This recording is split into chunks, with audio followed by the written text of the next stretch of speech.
Another loser in this election is Joe Scarborough. Joe Scarborough has to be high up the list on the list of losers in addition to Kamala Harris. He backed Joe Biden. He lied to us. He was conspirator number one on the Joe Biden lies about his mental acuity up to the very last second because he wanted to hold on to his access to power. It was so fun to be the president's friend.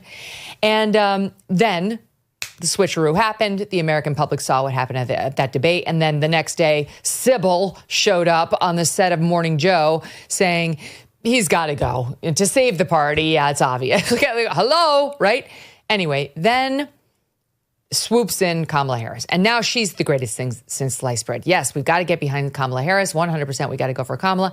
And, she's going to deliver. She's going to continue Joe Biden's great economy. He's been the greatest president ever. Trust me, you people, you working class suffering people. I know better. This is a great economy. Trust me, inflation doesn't matter. This is a great thing. It's roaring, reelect. Then he loses or she loses. And he comes out and says, I've been telling you all along that, this social stuff that you're putting the country through is a loser. That she was going to lose because of the social, what? He's truly Sybil and therefore a loser. However, I've got to show you this. There was a big reveal today that Joe Scarborough does not know anything about the economy he's been telling us is so amazing under Biden-Harris because he is one of those elites who has absolutely fallen out of touch with how real Americans live. It was shown in the following exchange over something as simple as the cost of butter on their show today. I want to talk about economy for a second. A few weeks ago, 3 weeks ago, somebody who was going to be voting for Kamala Harris came up to me and said, oh, my God, Trump's going to win. I go, why is that? He goes, I went to the grocery store. Butter's over $3. I kind of laughed and I said, well, that's kind of reductive, isn't it? Said it to myself. To him, I smiled and I said, good point. Mm-hmm. But it actually, everything we're hearing after the election is, I'm just saying, the $7. What's that? The $7. What's that? Butter is $7? He says, does it have a gold frame around it? He has no idea. When was the last time Joe Scarborough went to the grocery store? I mean, I probably never. I go to the grocery store. I'm there all the time. I see a lot of the listeners of my show at my one in Connecticut. And we laugh and we bond and all that. If you're in Connecticut, check me out.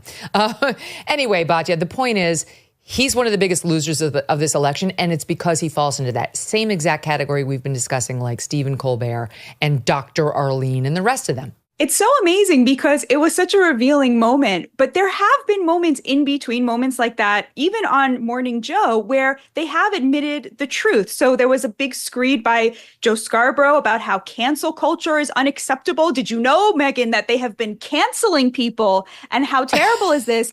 And there was a guest who was saying, actually, millions of low-wage immigrants crossing the border illegally is bad for the working class. We are officially in the 4-week period that follows from crushing Democratic loss, in which you're allowed to say the things. They always do this. They did this in 2016 as well. There was 4 weeks where you were allowed to say the things, the truth that everybody knows. And it happened as well after Glenn Youngkin won in this crushing loss to the Democrats, where suddenly they say the things that everybody knows is true.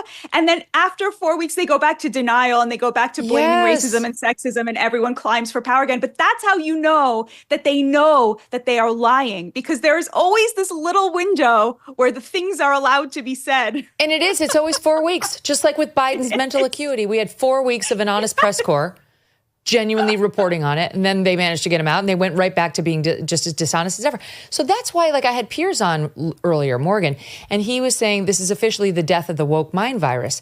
And I was saying, well, is it? I mean, it's suffered a terrible defeat. I mean, the American electorate has said, we hate it. We're not on board with it. But I don't know that it's extractable. Just like RFKJ's brain worm he says he got. I don't know if you can get it out. I think you're right. They learned all these lessons back in 2016. Yeah. That we were getting more woke. I asked Trump about his language about women at a very famous presidential debate, and he said, we've gotten too politically correct. That's what we used to call this. And then political correctness exploded into wokeness. People knew that he was a backlash to it. I don't think they are going to change anything. The thing that they have to change if they ever want to win again is immigration policy. Now, remember, it used to be the Democrats who believed that we had to have a strong border to protect the wages of working class people because labor is like everything else. It adheres to the law of supply and demand. The more you have of it, the cheaper it is. And we should want American workers to make a living wage. That was the economy that Donald Trump built. When Donald Trump showed up on the scene and closed that border and working class wages started to go up, the Democratic Party reformulated itself in opposition to him.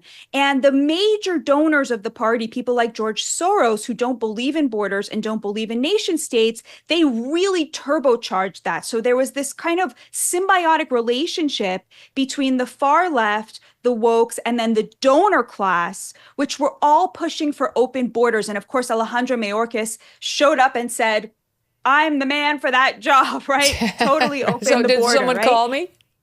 Exactly.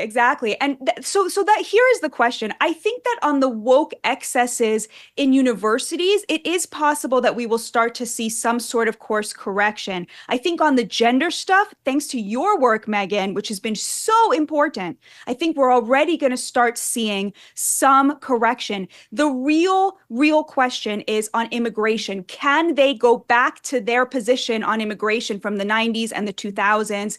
You know, Bernie Sanders, as recently as 2015 was saying open borders is a Koch brothers proposal. And I think that is where they will not be able to go back to their former self because the donor class is too entrenched. I think what we're going to see in 2028 is this. We're going to see people like Gretchen Whitmer, who represents the Kamala Harris version of the party, in a primary against somebody like Josh Shapiro, who, Megyn, only lost the white working class in Pennsylvania by 2 points. So he is really a Democrat who has shown the working class that he can speak to them and like them. That's going to be the really interesting interstitial fight to watch on the Democratic side and to see which way the DNC allows the party to go. One direction obviously is going to be much more fruitful for them, but I don't know if they have the stomach to go with the white Jewish guy over the woman. That's right. Speaking of Bernie Sanders, he put out the following statement, reads in part as follows.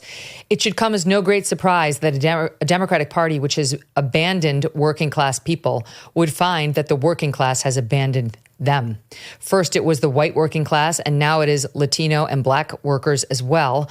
While the Democratic leadership defends the status quo, the American people are angry and want change, and they're right. Wow. I mean, that could have been issued by a Trump surrogate. Yeah, my question to Bernie is, in 2015, you understood that the number one issue when it comes to the economy for working class people is immigration.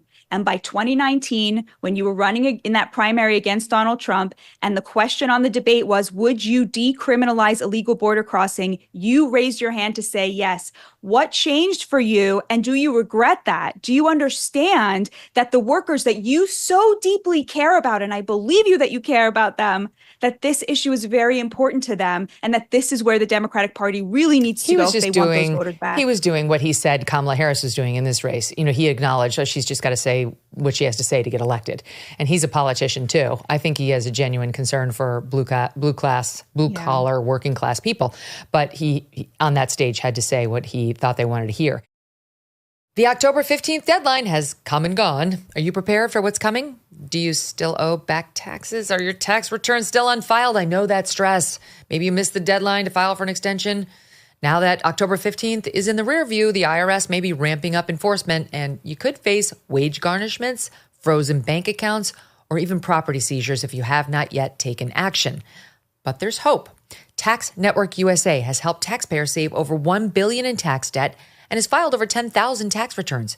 They specialize in helping people reduce their tax burdens. So visit tnusa.com/Megyn, tnusa.com/Megyn, or just call 1-800-958-1000 for a free consultation.